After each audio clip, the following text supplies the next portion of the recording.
Cool. Hello, everyone. My name is Todd. Hopefully going to share some insights of what I've learned over the last 2.5, 3 years working with Angular.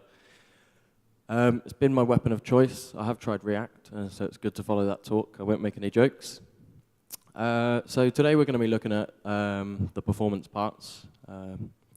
So it's quite sort of in-depth. If you haven't used Angular before, I would recommend sort of looking at the, well, basically on the last slide, I've got a link to the site with the full deck in. I actually gave this presentation last week, which was 50 minutes long. This is had to cut some stuff out, obviously, to fit it in today. So if you check out the full deck after this, but yeah, this is the short and sweet version.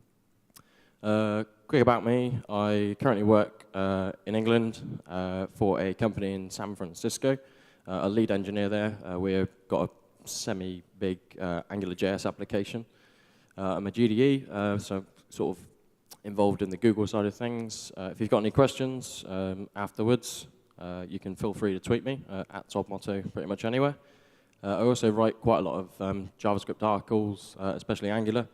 You can grab that on toddmotto.com as well. So today, if you've used Angular probably for a short term, you might have seen the word digest or watchers from Async queue that might have cropped up. So we're going to kind of dive into that to begin with and actually understand what things in Angular impact the performance. So it's not just a sort of, here's a cool API, let's use it. Kind of look at teaching developers how the things that they write actually impact the performance, so we're going to look at that. I went on a recent application migration from version 1.2. We jumped 1.3, we went straight to 1.4. So I've uncovered quite a lot of new performance features in that. So we're going to look at some of those and the impacts that they have.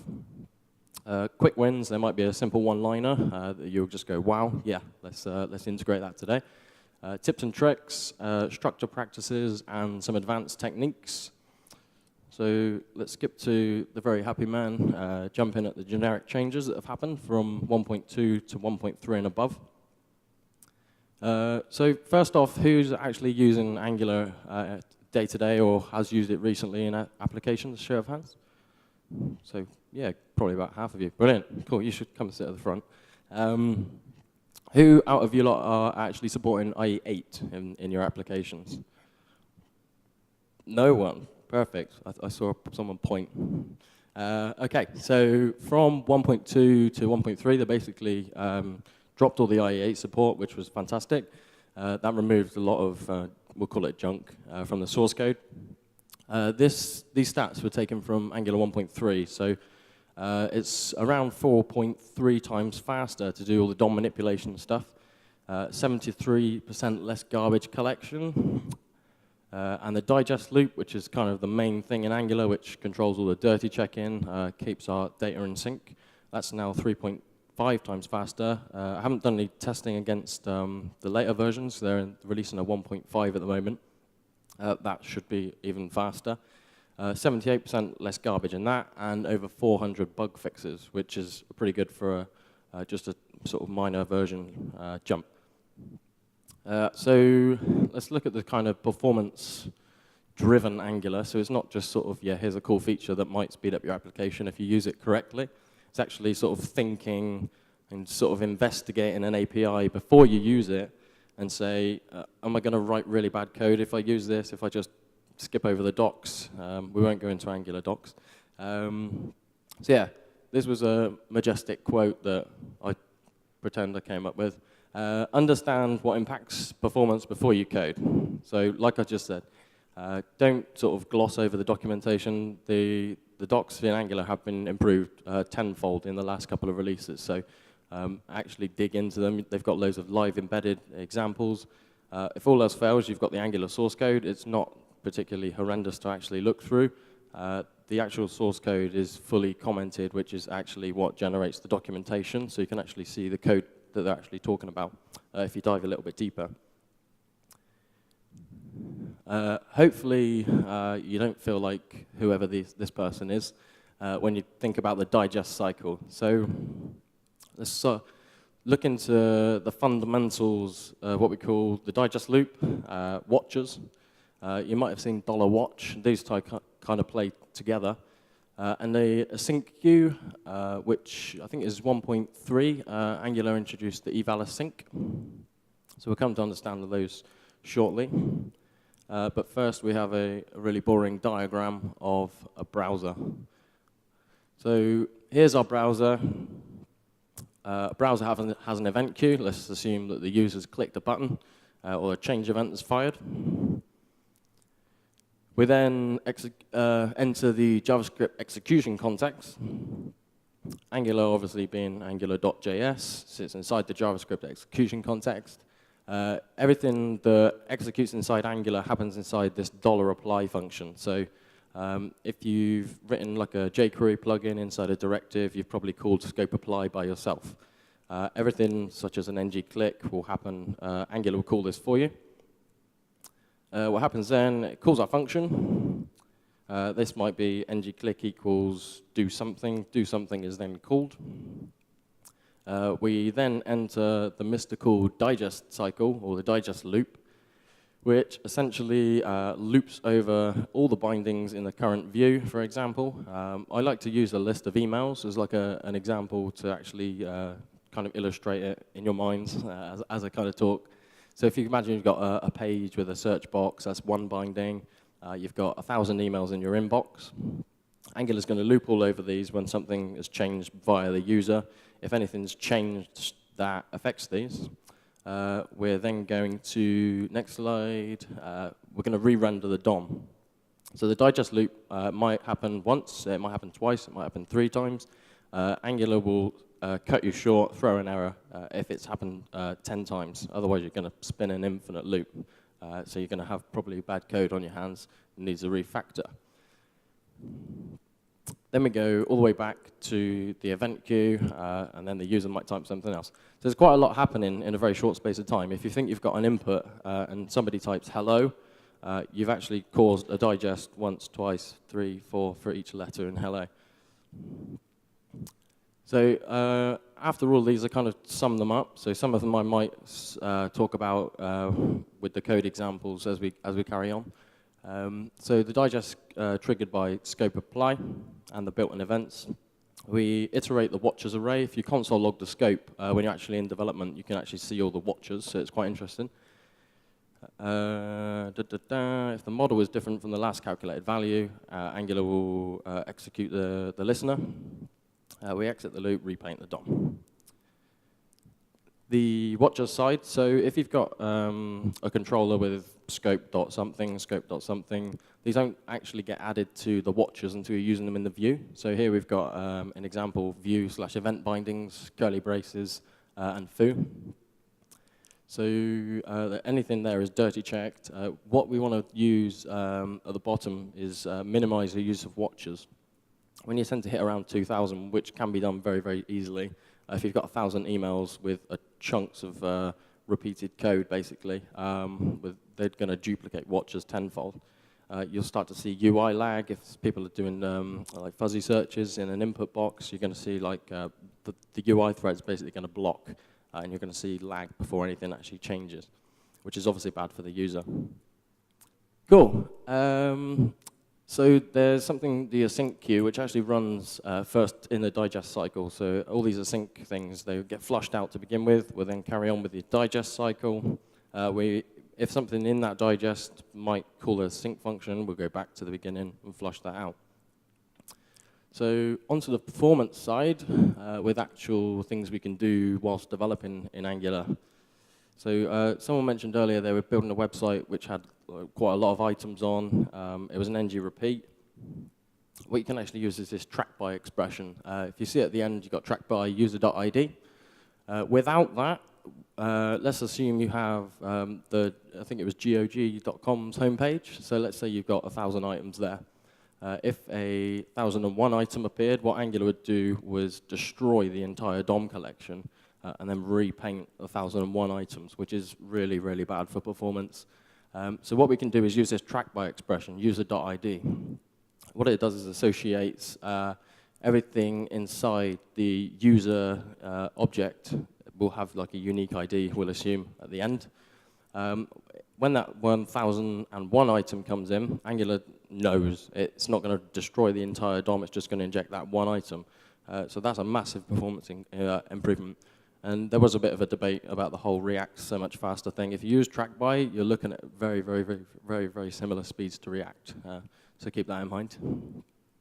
Trackby minimal DOM repaints uses the object references instead of Angular's kind of made up stuff underneath, which it doesn't really do as well as doing it yourself with a unique property. One-time bindings.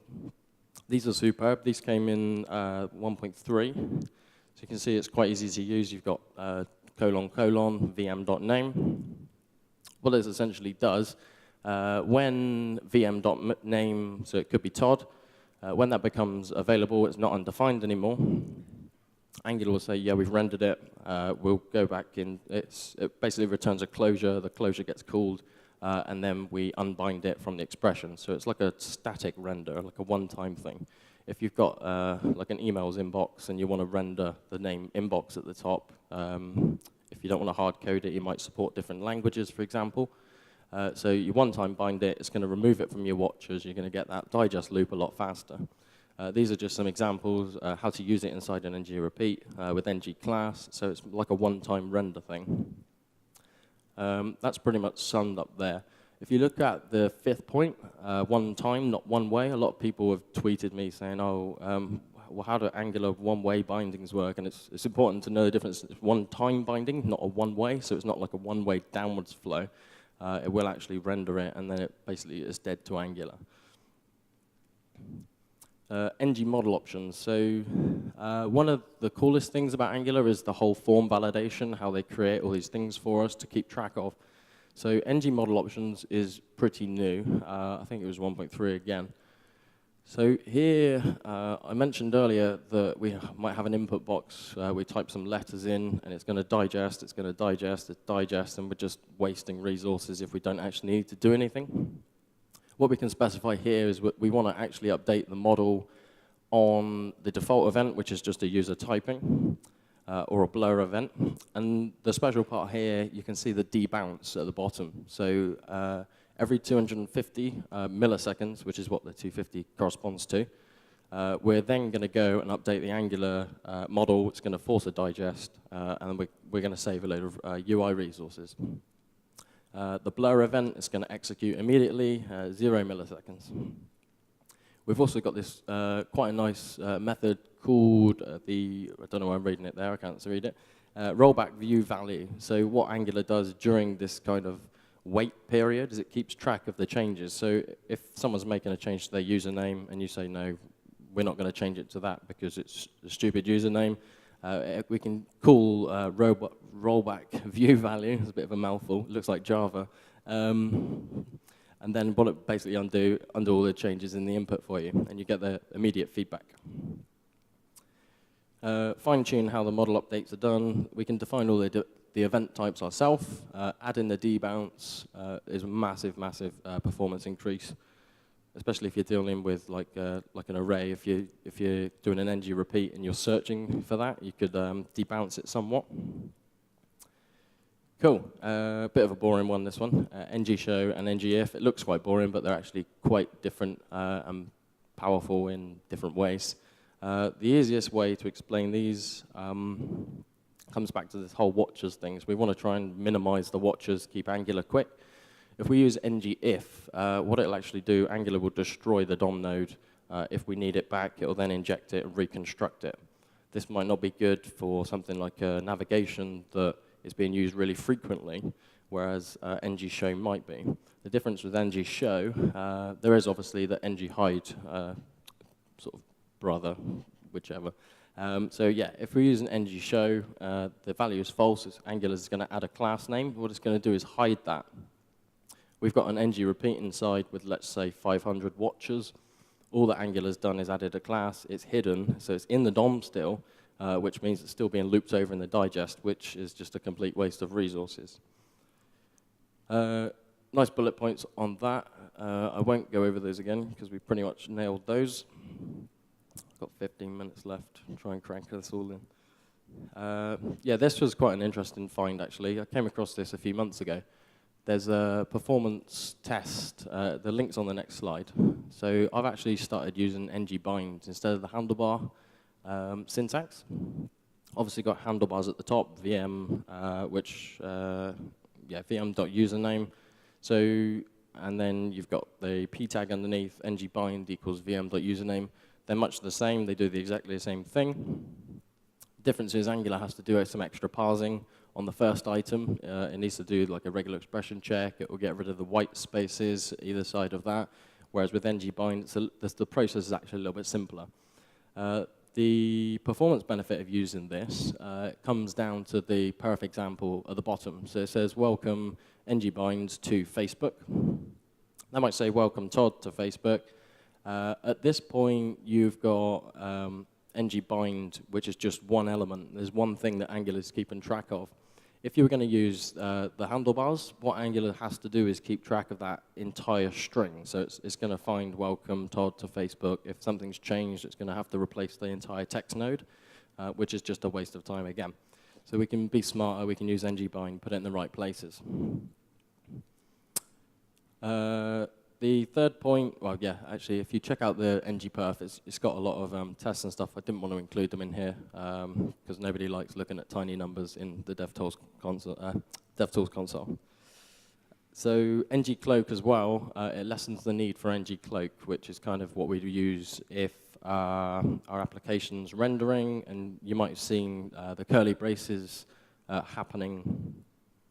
We can use NGCloak, and then the curly braces disappear upon rendering. This is probably one of the coolest one-liners that you can inject. We inject it into the config stage. It's to be used with $HTTP, so we can inject the provider for that. I showed you eval async earlier. There's also apply async. So here we're just telling HTTP provider to use the apply async method. So what does it look like? That's all you need to do. What does it actually do? Let's assume you're making, I don't know, 10 GET requests when you've hit a search page, for example. Angular's going to go, yep, I'll go and get that URL, go and get that piece of data, go and get that one. What it's going to do, as soon as that's resolved, it's going to come back, it's going to call a digest cycle. The next one's going to resolve maybe 20 milliseconds later. It's going to call another digest. So what Angular does is be smart. It pushes all these into a sync queue. Anything that resolves within 10 milliseconds of each other, it will actually push into the queue and then force one digest at the end. So if all those 10 requests happen to finish within 10 milliseconds of each other, it doesn't sound like a lot, but it happens, we can then save maybe 9 digest cycles, which is beneficial for the user and any ancient computers that they're actually using. That's summing up on that one. Another magical one-liner, exactly the same similarities to the previous one. Just inject the compile provider and call the debug info enabled false, which is a bit of a mouthful. Could just debug disable or something, make it a bit clearer. So what does this do? When it's enabled, you've obviously been inspect element. You see all these bindings that Angular binds to it. So you get all this NGScope class, NGbinding, NGisolate scope on the my directive example. And then when you disable it, you can see in the next code chunk, there's none of these classes. Why does it do this? Yeah, Angular uses, well, it recommends that you use Karma and Protractor, which with Jasmine to basically do your unit testing. How it does its unit testing, when you say I expect A to equal A dot B or whatever, it will actually go and instantiate your elements, hook into these like NGScope, NGbindings, and then does all its calculations that way. You'll also be able to, in the DevTools console, you can inspect an element, and then you can call, for example, on my directive, you could call the method getIsolateScope. You then get the scope object returned to you. And this wastes a lot of resource at runtime. So you can actually speed up your page initial rendering by disabling this, all with one line. And there was an article floating around that actually said that they got a 50% page load speed increase by just this one liner. There used to be a little, I think it was about 6 or 7 lines of code that you could do if jQuery.data and hack around it, but they actually realized that this was a massive performance benefit, so they actually included this native DebugInfo enabled method that you could call. If you in production, for example, and it's disabled, you can actually call Angular reload with DebugInfo. It'll then reload the page. You get all the bindings there. It's obviously temporarily, but that comes in a lot of handiness. One of the coolest things about Angular when you first start off is all the power with filters. You can use a filter on ng repeat. You can use it on basically anything. Here, if we take a milliseconds date stamp, 1441, etc., we can use the pipe filter, we can say date, and then we can give it a format, which is really, really simple. The bad thing about this is that filters actually run twice per digest. Said the word digest too much today. So yeah, it will run each DOM filter twice per digest. If you were to do the filter inside the actual JavaScript controller, which handles this data, it's only going to run once, which is exactly what I recommend doing. So if we look here, we've got some controller, we've used dependency injection, we've injected the $filter provider, and then instead of doing vm.date, pipe date, and then letting Angular do all that stuff, we can do it in JavaScript, which is a lot simpler. It makes the testing a little bit simpler because we don't have to sort of rely on the 2 different values. We've got the milliseconds in the controller, we got the parsed output in the DOM. We can just have the same format. So create a local variable. Obviously, if you've got a huge set of data, you can map through it and do all this this stuff for yourself. There's a local variable called time. And then we're going to call the filter with date. We can obviously create our own filters if they're a bit more complicated. We pass in the time object and tell it what to render out. And it's as simple as that. And we just use it. We've saved ourselves another digest. Thing is, if you've got like an email client, which I've actually built for the workshop tomorrow, with 1,000 emails that are all got a date stamp, this is actually going to cause, and well, this is where maths precedes me. I think it's, yeah, another digest per filter, which is unnecessary. We just need one. Done. Yeah, we've done those 3 steps. Cool. So hopefully, I've got 6 minutes left. So hopefully from this, we've understood the digest loop a little bit more. It is a complicated beast. If you check out the source code on GitHub for Angular stuff, it's a crazy beast, and they've got actual comments saying insanity warning. This does actually work. We've got tests to prove it. So we've looked at the performance side of some of the directives. I wasn't managed to get them all in from the initial talk. Consider using the JavaScript over the DOM bindings. If we can parse as much as we can before we send it to the DOM, it's going to make it a lot simpler. Anything that is bound to the DOM is actually gets pushed into the watchers array, which is then dirty checked. So if we can make that process a bit simpler, it's going to benefit Angular, and it will be a lot happier for you. Cool. As I said, the speakerdeck.com/ToddMotto. This I won't upload this talk because it's slightly shorter, so you might as well check out the fully packed version with the extra information in. If you do check it out and there's questions, at ToddMotto on Twitter, and you can ping me there. So yeah, cool. Thank you.